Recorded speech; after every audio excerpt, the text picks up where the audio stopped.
Hey, what's up, everybody? It's Anthony from the KO Detailing channel.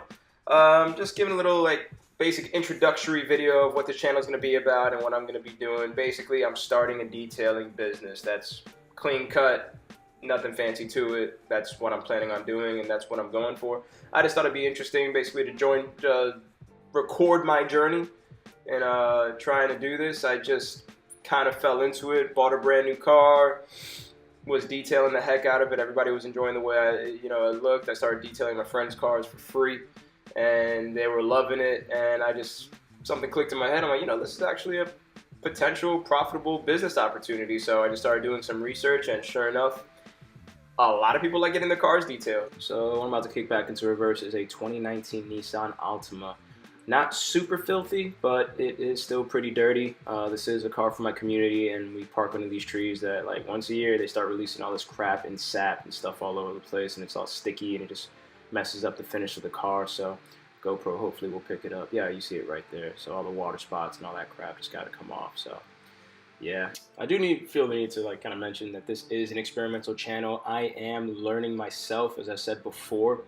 I thought it'd be very interesting to see from the perspective of a person that really is just starting out. A lot of these details that you see already have been in the business for some time, so I have not. I'm not going to pretend like I know exactly what I'm doing, because I don't. It's just a work in progress. Right now I'm just showing my microfiber tiles. I've got the yellow ones are all purpose, the purple ones are mostly for wax removal. There's some quick detailing.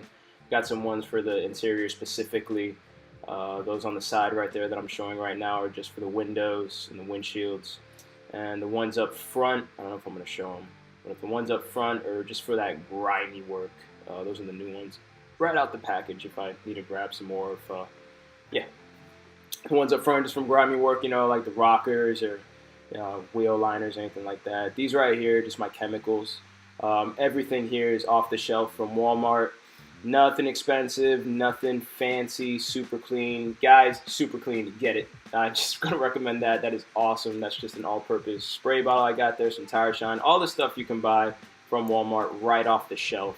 That I had to buy online, MR.PINK from Chemical Guys. But it all works great. If you're interested in detailing your own car, or if you want to follow me, all this stuff works. So I got my 2-bucket wash method stuff going on, some microfiber towels. I got a detailing brush, some grit guards. Just gonna fill these guys up with some water. One's for washing, one's for rinsing. If you're doing any kind of information, you should already know that. Right there, I'm just activating my MR.PINK, my suds.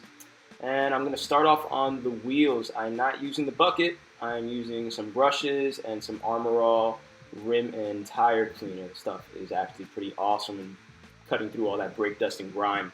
So it's not expensive either. It's like $4 for the bottle. So just wetting all my brushes, making sure there's no crap on there, lubricating them.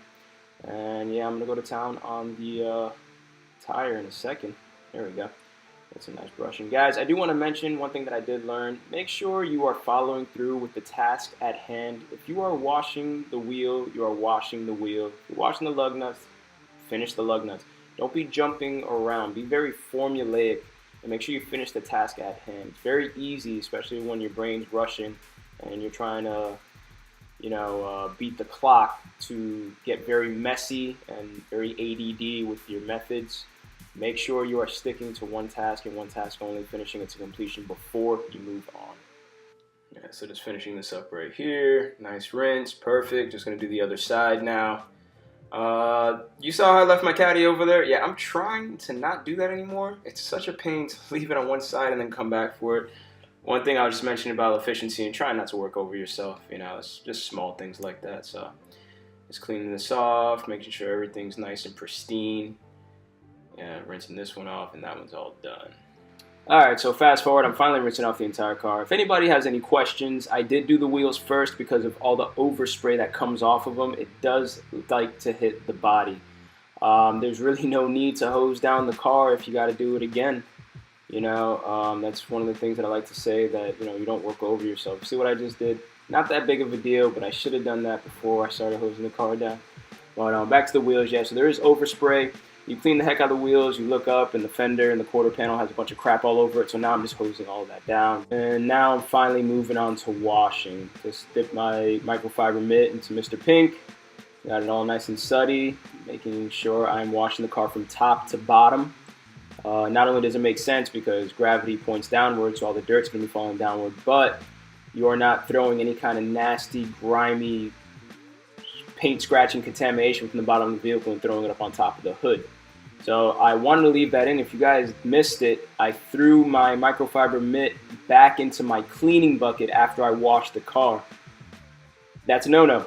In the 2-bucket wash method, you're supposed to rinse the mitt off in the other bucket before you put it back into the suds. This avoids any kind of cross-contamination and just reduces the marring of the paint in total. So if you see that, I'm slowly working my way down to the bottom, making sure I get all that crap off, not reintroducing it to the top of the car. Now that it's at the bottom of the vehicle, I will not be putting that mitt back onto the doors until I rinse it off again properly, which I'm doing right now. So, you know, make sure you rub it on the grit guard, get all that crap off of there.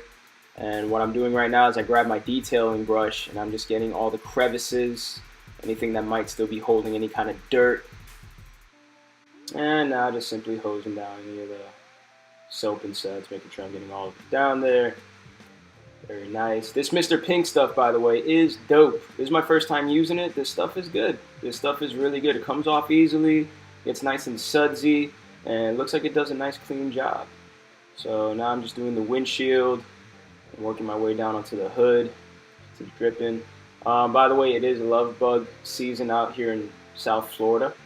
So it's a bit of a graveyard on this bumper. Not horrible, not great either.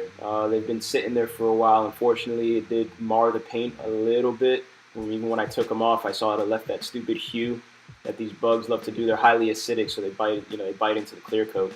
Unfortunately, now at this point, only like a nice buffing can get that stuff off. I hit it with a clay bar, and still didn't come off. So unfortunately, I did communicate that with the customer. Always be transparent, let them know what's going on. Don't let them assess things for themselves and let them see it for themselves with them not knowing what's going on. It's just not going to end well. They're either going to get upset, or they're going to see it, not say anything, and then just even worse, not call you back. So right now you're seeing my beginning mission with trying to get these love bugs off. I'm mixing super clean, 10 parts water, 1 part super clean right now, and just trying to get them off as much as possible with the microfiber towel, trying to pick at them.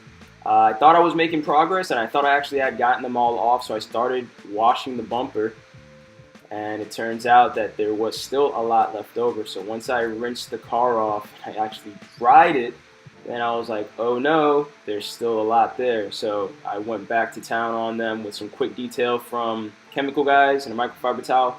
And once I started hitting on them directly head on, they came off easily. I didn't have to use any kind of pressure, any kind of scrubbing, or anything that might potentially damage the paint. They came off pretty easily. So just for good measure, I washed the front of the car again. Okay, so I wanted to leave this part in after rinsing off the bugs and stuff, just for good measure. I'm on the back, and there's like a stain on the rear windshield that I'm just scraping off with my fingernails, like glue or something like that. So this is the danger of a wandering mind. I'm daydreaming. I'm thinking of other things. I'm like, I'm getting kind of hungry. What should I eat after I get out of here? And check this out. Blah, blah, blah, blah, blah. Oh, what did I just do? I just dried the side of that car. It's already clean, washed, dried, and waxed. Why, oh why, did I do what I just did? I still don't have an answer for it. It was just silly, daydreaming, stupid move. You see that I'm visibly pissed. I'm like, dude, why did I just do that? So I'm like, all right. And now I got to pick up the squeegee. Instead of drying just that one spot, now I got to dry the rest of the car that I already did. This is working over yourself, cutting into your profit, cutting into your time. Alright, just to finish up the exterior portion of this detail, I'm just hitting it with a nice spray wax. This is what the customer requested and paid for. And just wiping it down. I did not get to record the interior detail just because I ran out of battery. My GoPro decided to die on me, and my portable charger was not charged. How convenient. So I'm just going to wipe this down, and I'll show you the after pictures in a moment. Guys, thank you very much for watching. If you stayed around this long, I am going to be doing a lot of these videos just to, like I said, record my journey, record my experience. Things that I learn, I will share. Please like, subscribe, comment below, all that yada yada that comes with owning a YouTube channel. and stay tuned, guys. Appreciate you watching. Bye.